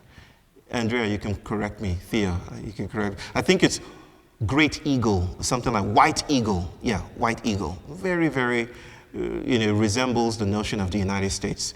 Every morning, that eagle comes and chomps on the liver of Prometheus, eats up the liver. And at night, because Prometheus is some kind of Marvel-esque Wolverine figure, he grows out the liver again.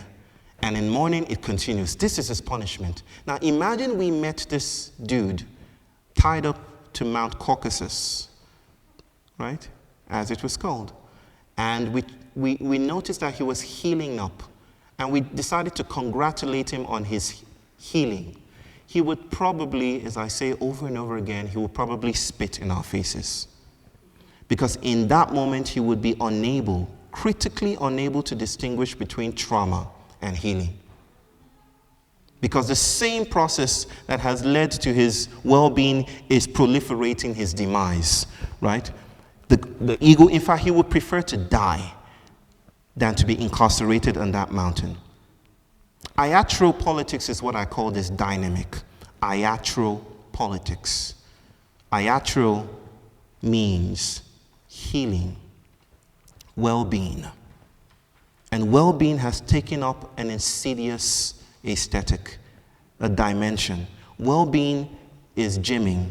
Well-being is having a clean bill of health. Well-being is me. Well-being is all those to-do lists that we have. Well-being is very, very insular, I think, these days.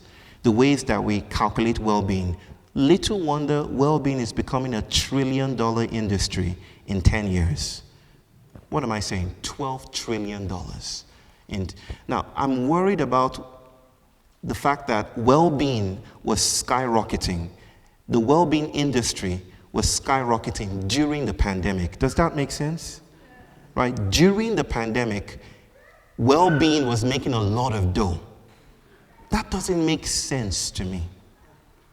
And so there are notions, there are ideas here that invite us to notice that sometimes when we seek legibility and well-being within a paradigm that is exhausted, we risk perpetuating that paradigm. I think this is the reason why Fred Moten says one does not speak truth to power. If you speak truth to power, you risk being recognized. And if you're recognized, you risk being surveilled. And if you're surveilled, then you're archivable. And if you're archivable, you're useful. And if you're useful, you're incarcerated. Right? And that is, I think, the very deep and troubling challenge of our activisms, of our politics, which is geared towards inclusionary efforts. That is, I feel, part of the problem. I wrote there about Hans Scharf, but I'm not going to share it. He was a Nazi interrogator who had a better way to get information than torture. He was kind, you see, to his captives. Instead of beating them and waterboarding them, he decided, how about we try kindness? True to form, it was more effective. But it suddenly places kindness in different light. Now, kindness can have a politics. Even kindness is political. Because he extracted more information than all the people who were using the bad cop approach, right? I think a very, very neat way of describing Iatro-politics is good cop, bad cop, right? One is, I will beat you up, and one is, I will take care of you, but you would need to sit right here. I would even give you a seat at the table, and I will call it DEI. I will give you more representation and give you a place on my ship, maybe even the front row seat, maybe even the White House, just so as you remain legible within my order of the world. Africans learned about this the hard way. We fought for legibility. We fought to chase away our colonizers. And when we chased them away, we turned around and we saw a flag. And we were like, did we put that up? Okay, the flag is up. We have independence now. I guess we have to wear suits and ties. But it's hot and humid here in the tropics. Well, we have flags now. We need a constitution. We need fiat currency. And then IMF comes in and says, you need more money. And so we're stuck. And our independence only bought us a deeper passport into the very things we had fought hard to get ourselves free from. Iatro-politics is what I call it. I want to identify this aspect of Iatro power that I call the pyrrhic progress paradox, right? Most of us here want to fight for, many of us, some of us, maybe even one of us, wants to fight for progressive politics. We want to progress, right? And the United States has a track record in progress, right? 1964, which president enacted the Civil Rights Act in 1964, people?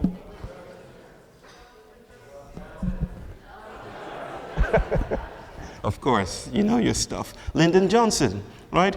Who was, if I recall, a Texan Democrat, right? He was from Texas, right? Many people opposed it. But when he passed it into law, it was a seminal moment, a moment of freedom. Everyone was like, at last, right? It was great.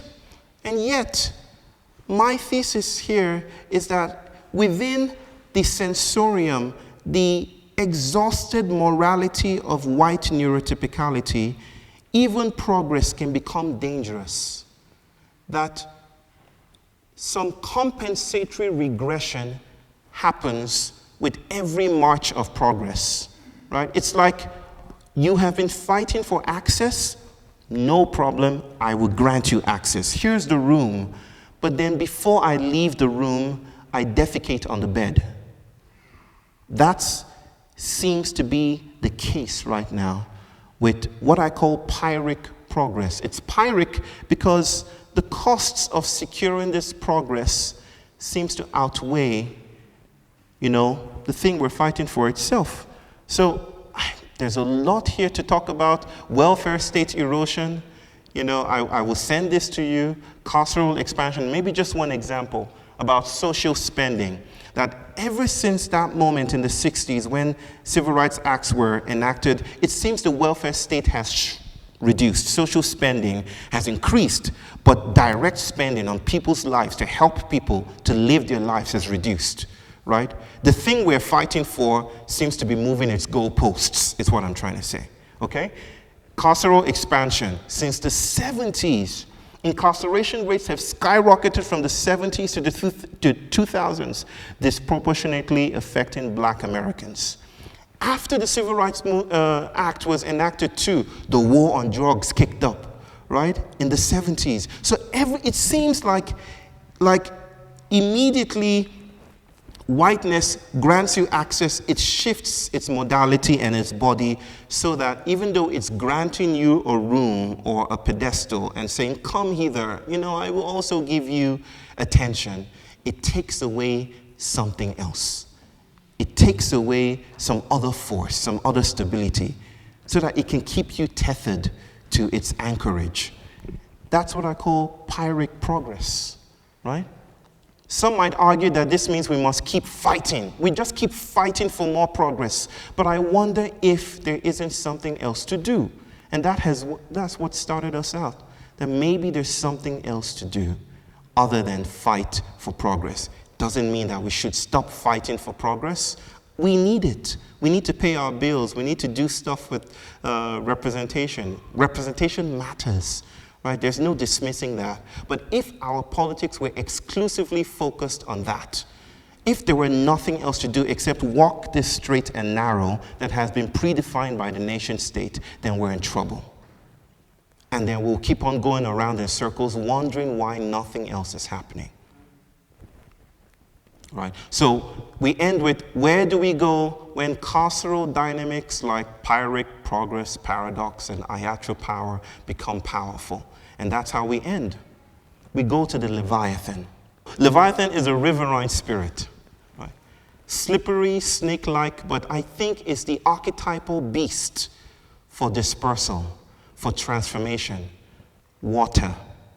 Anytime you hear or think or conceptualize water, water is about transformation. Does anyone here know Fela Anikulapo Kuti?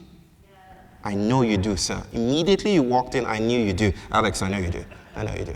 Does anyone here? Yes, people? Yes. You know that song, Water in No Get Enemy? Of course, brother. Come on now. Of course. Water no get enemy? Yes. That is the idea here that Leviathan is the spirit of the waters. We have traditions. The Yoruba people speak about Yemoja, Olokun, the Orishas of the waters, the depths, right? That when the slave ships traversed the Atlantic Ocean, they did not go alone. The Orishas accompanied them. And that's a beautiful story to tell, that even in times of trouble, there is something more. There is something else available for us to sit with, okay? And that's what my work is about. It's just seeking emancipation within closure, seeking the miracle within captivity. That is what all of this is about, right? And so this is what I want to say about this as we close, hopefully, in a few minutes. That the sensorium is not just composed of majoritarian tendencies towards dominant values. It's also composed of little things that I call dark streaking energies. My sister here, Krista Dragoma, calls it, yeah, there she is, she calls it para-representational. That there's something that attends and travels alongside our perceptual modes. One very, very vibrant way that I can put this is every time you look upon the world, there is the side, right, that is ambiguous, not quite clear, not quite available, and yet it's there. Everyone, can you see what's on your side? Just you look straight forward to me. Can you identify what's your, don't slap anybody, don't hit anyone, but can you see anyone to your side? Can you identify the colors that the person is wearing? No? Yes? No? Right? It's there. You can see it, but not quite. It's not quite there for your taking, right? There's something visually fugitive about the peripheral. And I think neurotypicality is the invitation for us to walk straight and narrow, but the sides are always present, telling us, gravitationally urging us to take new directions. And that is the para-ontological, that is the para-representational, that is what Erin Manning calls the minor gesture or autistic perception. That is what I call looking away at, right? And looking away at is something my son performs all the time. He hasn't been doing it of late. He has this thing with direct contact now. But when he was younger, he didn't look straight into our eyes. He never did that. He would look slightly to the side. Sometimes he even does that now, right? But if he enters a room, he can identify patterns, even while not looking at it. He can just say, Dada, what's that? I call it looking away at. It's not looking at, and it's not looking away from. It's something like a grammatical monstrosity. It's looking away at. It's a different mode of visuality. And I think there's something beautifully fugitive and enabling and emancipatory about approaching our times and questions of solidarity and responsibility in that way, right? This is what I call cracks, right? Now, it might be good to say something about these streaming energies in a sensorium.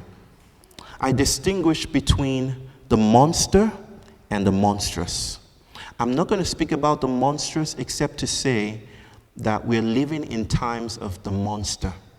The monster is every way that neurotypicality tries to adjust for the edges. All the ways it tries to capture something that doesn't quite fit into its linguistic frameworks. The monster is the autistic child walking in circles, right? Just so you know, I want to destabilize the ways we think about monsters. I know some of us might have a visceral reaction to me speaking about monsters in positive light. Monsters are not the horned beasts from Disney movies, That's not the monster. Instead, the monster is the thing that doesn't fit. That's it. We've always dealt with monsters. In fact, the history of modern civilization is the history of the rehabilitation of monsters. We're constantly dragging a monster into legibility. We're constantly making it palatable to the senses. You might have heard that the story of Beauty and the Beast actually comes from, or is said to come from, a real account of a brother in 1537. I think his name was Petrus Gonsalvus, and he suffered from hypertrichosis, which is hair everywhere on his face, on his body. He looked wild, and in those times, the kings and the queens liked to take wild things as playthings, put them in court, and show them off to their guests.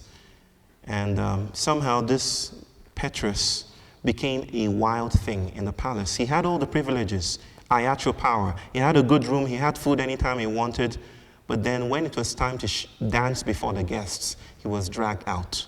He was dressed up properly. He was tamed, you see.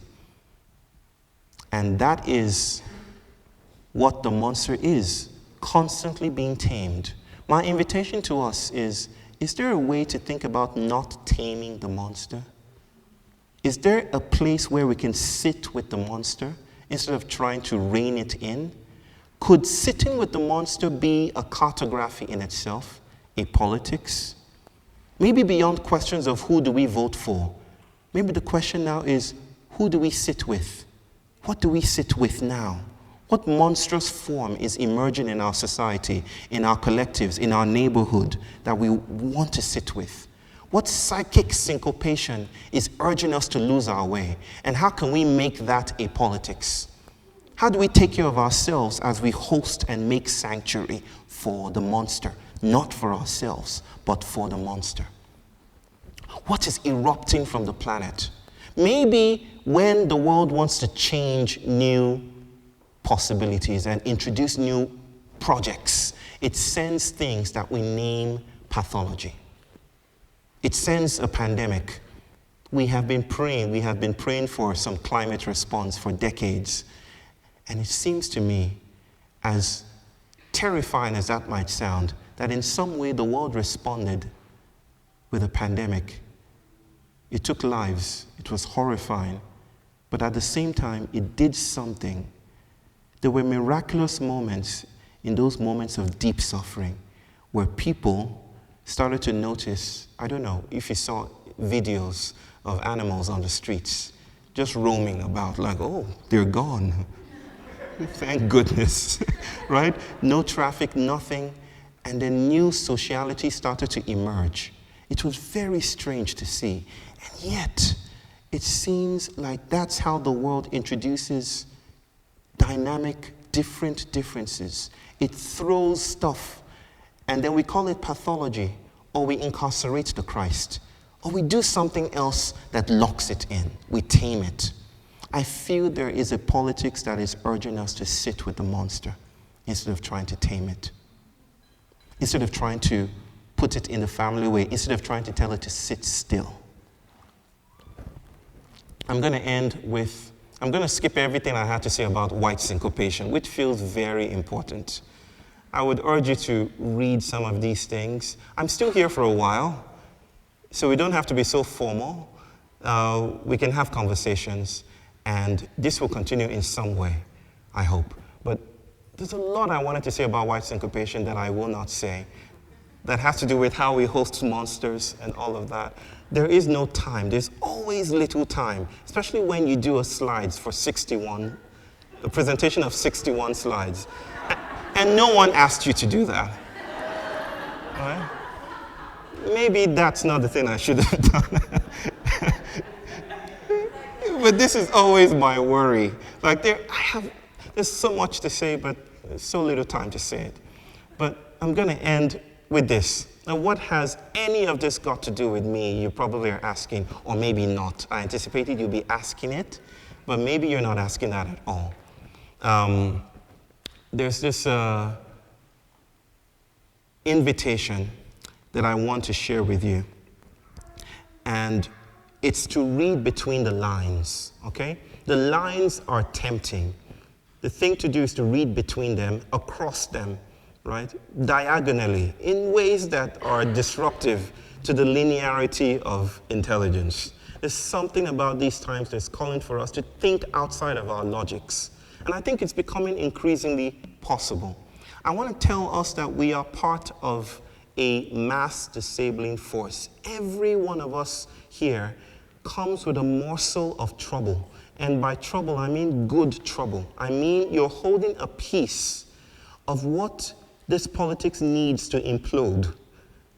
You're holding a little piece of a different kind of paradigm, and you need to contribute that piece to the conversation. It's not about conformity. It's not about consensus. It's not even about agreement. Remember I said that agreement is a poor substitute for entanglement, right? There's something else that you bring to the table that is inviting us to bring our monsters and go to picnics with them and to sit in practices, experimental practices of making sanctuary with the things that are syncopating our lives, right? I say to you that we are becoming stranger. And the logic of compensation, of catch up, of size up, get your own, get even, beat down, is not paying off. I wish I could say this to my African siblings over and over again, because we're still playing the game of catch up. We look at the United States and say, we want to be exactly like them. And I'm like, really? Now? I mean, I could understand before when we watched Chuck Norris and all those movies. That was fine. But now, you want to become like the United States? You want to become like New York right now? Is that the limit of our imagination? It's called the catch-up imperative. I'm not boasting. I'm not being precious. I'm telling you that we are in the throes of an impoverished political imaginary. And we need something more than the logics of catch-up. We need more than the logics of inclusion. We need more than the logics of equality. I'm not saying that we don't need equality. I'm saying we need something more than equality, because I don't want to be equal to you on the Titanic. I don't want to size up to you on the Titanic. Okay? We've come to a threshold, and to be at a threshold is to be overwhelmed.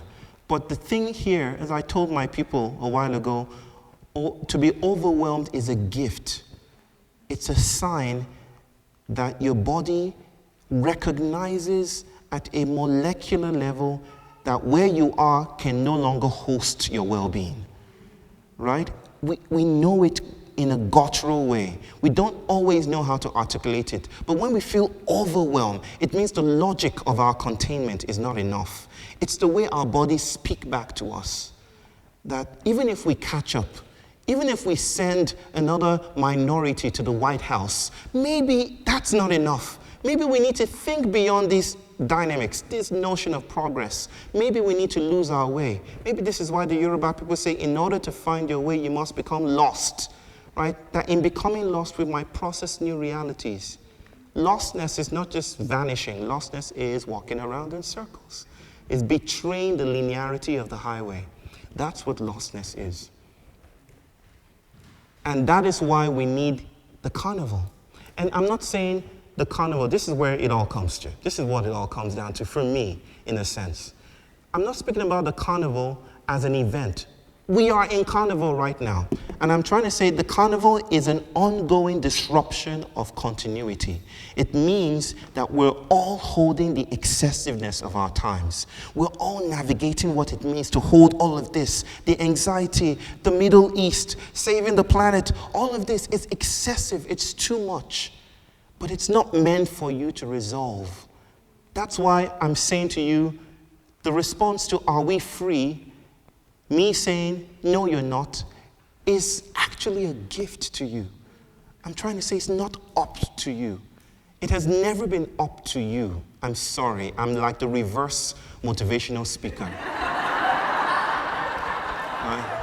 Like your problem, like, you can do it, but I'm saying, no, it's not you. It's not you. It's never been you. It's never been up to you.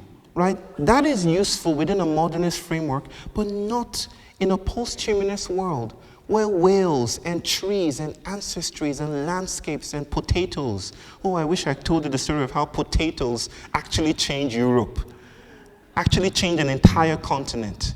Potatoes, not humans, potatoes. Right? It's not up to you changing, and it's not you. You're not the center. You're not all that. Right? It's us in assemblage together. That is why the space of the carnival is a space of social experimentation. I wish I had more time to tell you about the black poetics of the carnival.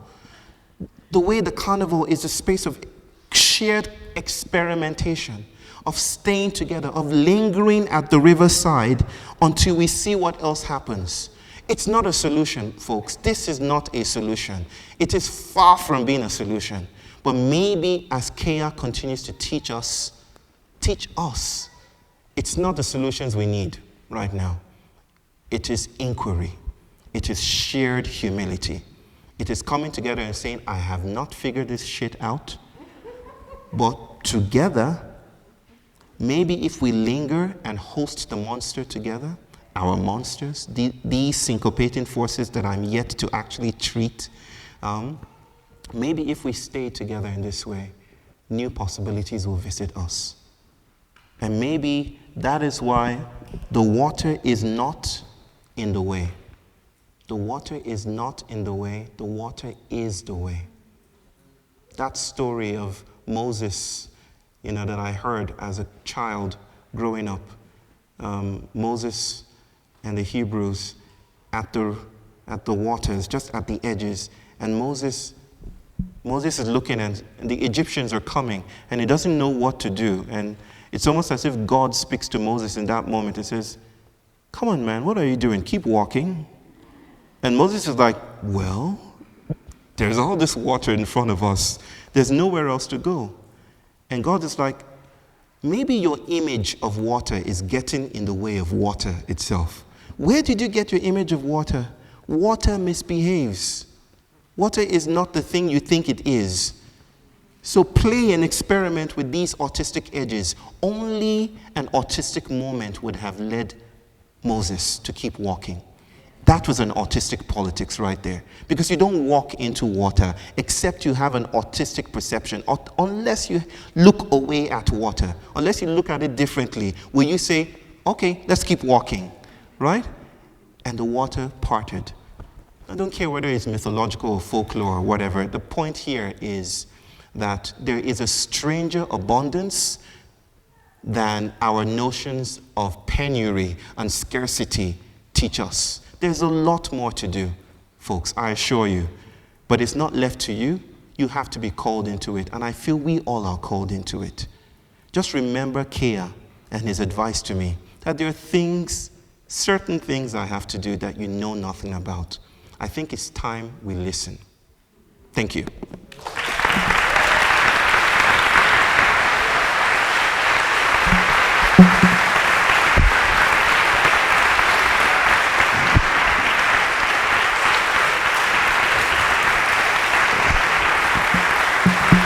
Thank you.